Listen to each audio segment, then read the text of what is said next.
एक किसान था, खेत में हल चला रहा था। एक दिन उसका हल ना किसी गहराई में जाके फंसा। किसान ने उसे निकाला हल को, तो कुछ चमकता हुआ पदार्थ दिखाई पड़ा। ध्यान से देखा तो वहां पर कुछ पत्थर चमक रहे थे। किसान को लगा, राम राम, मेरे खेत में इतने सारे पत्थर, ये तो फसल होने नहीं देंगे। तो वो उसने पूरे पत्थर निकाले और किनारे पेड़ की छांव में बैठा। तब तक पत्नी आ गई रोटी लेकर। तब पत्नी के संग उसने पत्थर उठाए कि चलो ये खेत खराब कर देंगे, ये पत्थर पड़े हैं। तो किनारे रखा और पत्नी और दोनों पति बैठ के रोटी खा रहे हैं। पत्नी भी अपने लिए रोटी भी लाती थी, बनाती थी घर में, खाऊंगी पति के बाद, पति को खवाकर। दोनों खा रहे हैं। सामने बहुत बड़ा झरना था, बहुत बड़ा जलाशय। अब पति खाता जाए और वो चमकता हुआ पत्थर पानी में फेंकता जाए। एक एक पत्थर, पत्नी भी एक पत्थर फेंके और पति भी एक पत्थर फेंके। कहे तुम्हारा दूर जा रहा है कि हमारा वाला दूर जा रहा है। ये रेस लगती थी पहले गांव में। तो पत्थर फेंक रहे पत्नी भी और पति भी। ऐसे करते करते सारे पत्थर लगभग फेंक गए, एक पत्थर रह गया। तो वहां से कोई जौहरी निकला। जौहरी की नजर पड़ी कि इतना बड़ा पत्थर रखा है और किसान रोटी खा रहा है और उसे भी लेकर फेंकने की तैयारी है। तब तक जौहरी ने कहा, भाई, ओ भैया सुन, ये पत्थर तुझे कहां मिले? अरे बोले इतने सारे मिले थे, मैंने सारे फेंक दिए, फसल बिगाड़ रहे थे। खेत में पत्थरों का क्या काम? पथरीली जमीन काम की नहीं होती। जौहरी बोला, भैया ये पत्थर नहीं है, ये अनमोल हीरे हैं, करोड़ों की कीमत है इसकी। अब तो किसान रोने लगा, ए बर्बाद हो गया, मैं बर्बाद हो गया। अच्छा बताओ, वो बर्बाद हुआ कि नहीं? बोलो जोर से, बोलो, हुआ? वो कह रहा मैं बर्बाद हो गया, मैंने ऐसे बहुत सारे पत्थर फेंक दिए। वो कह रहा मैं बर्बाद हो गया। पर जौहरी बोला, तू बर्बाद नहीं हुआ, बाकी गए तो जाने दे, जो बचा है उससे भी तेरी गरीबी सदा के लिए दूर हो जाएगी। इसलिए दादाजी ये बात मैंने आपको कही कि जो सांसें चली गई जाने दो, जो बची हैं उन सांसों से भी आप अपना कल्याण कर सकते हैं। जो समय गया सो जाने दो, जो बीत गया सो बीत गया। जो बचा है उस समय को सार्थक करो भगवान का चिंतन करके। जो बचा है वो भी कम नहीं है, जो बचा है वो भी 10,000 दिन चले गए तो क्या हुआ, 20,000 23,000 दिन चले गए तो क्या हुआ। अभी कुछ दिन बाकी हैं जिंदगी के, उन दिनों में प्रभु का चिंतन किया जाए, भगवान का चिंतन किया जाए। इसलिए कहता हूं, उठ जाग मुसाफिर भोर भई, कबीरा सोकर क्या करे, उठकर जपो मुरारी, एक दिन तो है सो बिना लंबे पैर पसारी। काहे सो रहे हो, काहे प्रपंच कर रहे हो, काहे लड़ रहे हो? तुम्हारे दिन खत्म हो रहे हैं, दिन तुम्हारे झोली से जा रहे। पैसे जाते हैं, आ जाते हैं, पर दिन जाते हैं तो सिर्फ जाते हैं, वो आते नहीं हैं। आपके पास इतना पैसा नहीं है कि आप एक भी दिन खरीद सको। अपनी आयु का एक दिन बढ़ा सकते हो दौलत से, पैसे से दिन बढ़ाए जाते तो हमारे टाटा जी काहे टाटा कह के चले गए, खरीद ना लेते। उनके पास थोड़ी कमी थी पैसे की, यमराज बस बोलते, बस वो मांगते तो दे देते, ये लो दे दो हमें 100 साल और। पर एक दिन भी तो ना खरीद पाए ना अपनी पूरी दौलत से। तुम उनकी बनाई गाड़ी, उनकी ना टाटा जी की गाड़ियां बिकती हैं बाजार में महंगी महंगी, उनकी गाड़ियां खरीदने के लिए ना आप लोग ना जाने कितने दिन बिगाड़ते हो। हाँ या ना? उनकी गाड़ियां खरीदने के लिए आप कितने दिन बिगाड़ते हो कि यार एक गाड़ी मैं खरीद लूं, लेकिन वो इतनी सारी गाड़ियों के मालिक होकर, कंपनी के, फैक्ट्री के मालिक होकर वो अपना एक दिन ना खरीद पाए।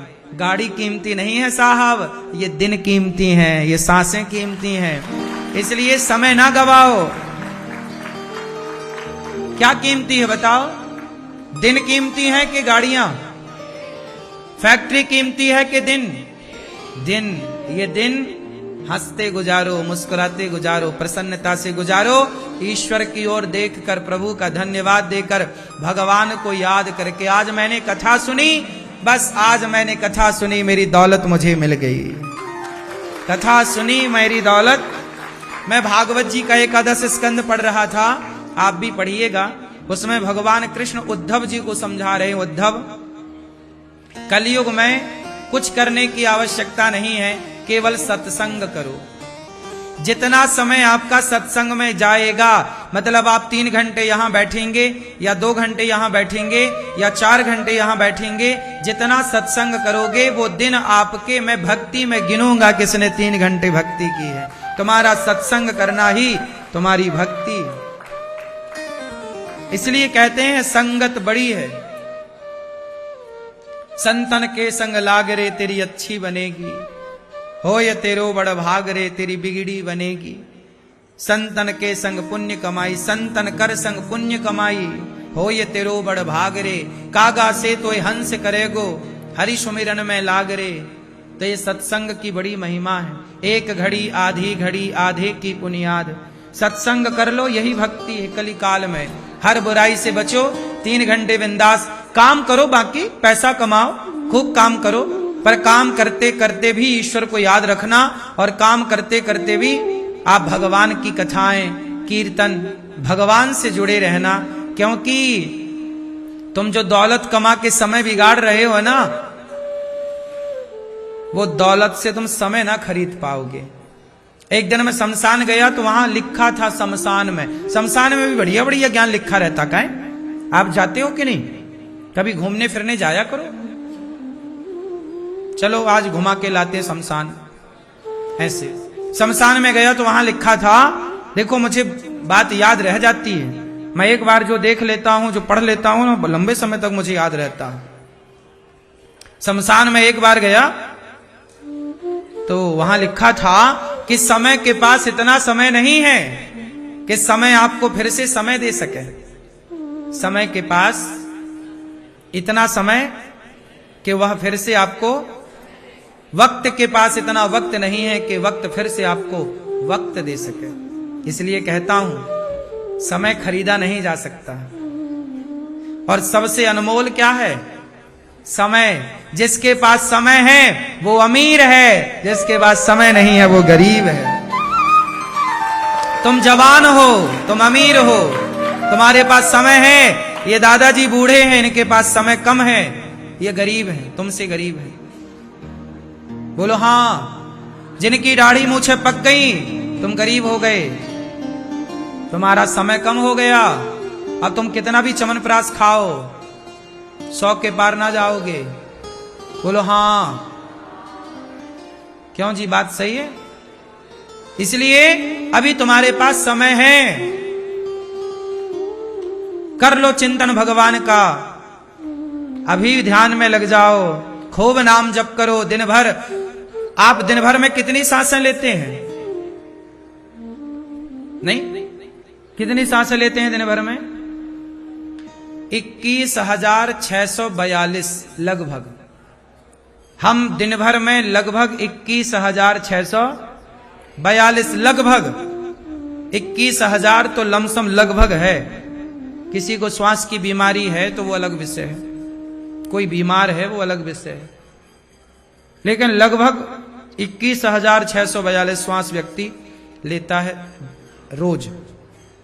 इसलिए हर दिन हर श्वास में भगवान का नाम जपो तो 21,000 नाम जप लोगे कि नहीं? 21,000 नाम का मतलब है 21,000 की कमाई कर ली। आज अपन लोगों ने नाम जप कर लिया ना, वही कमाई चलेगी। राम नाम का धन पायो जी मैंने, राम रतन धन। 21,000 रुपए रोज कमाओ, हर श्वास में ईश्वर का नाम हो, हर समय भगवत चिंतन में जाए। पैसे कमाओ, क्या दिक्कत है, खूब काम करना चाहिए। मैं भी काम करता हूं, मैं भी आपकी तरह काम करता हूं, आपकी तरह गृहस्थ में हूं, आपकी तरह जिम्मेदारियां हैं, मैं भी तो काम कर रहा हूं, जिम्मेदारियां पूरी कर रहा हूं, माता पिता परिवार सबकी सेवा कर रहा हूं, अतिथि की सेवा भी कर रहा हूं जो बन पड़ रही है। लेकिन सब कुछ करते हुए मैंने कहां भुलाया भगवान को? भगवान को नहीं भुलाना। परीक्षित जी 7 दिन बचे हैं, अब चिंतन। और सुनो दादाजी, आप बिल्कुल परेशान ना होइए, आप ये मत सोचिएगा कि आपके पास समय कम है, नहीं, जीवन का कल्याण करने के लिए 7 दिन भी बहुत हैं। 7 दिन। परीक्षित जी ने तो अपना उद्धार मात्र 7 दिन में कर लिया, भागवत जी सुन करके, संतों की संगति करके। इसलिए आप ये बिल्कुल मत सोचिएगा कि समय कम है, जितना बचा है वो लगाओ।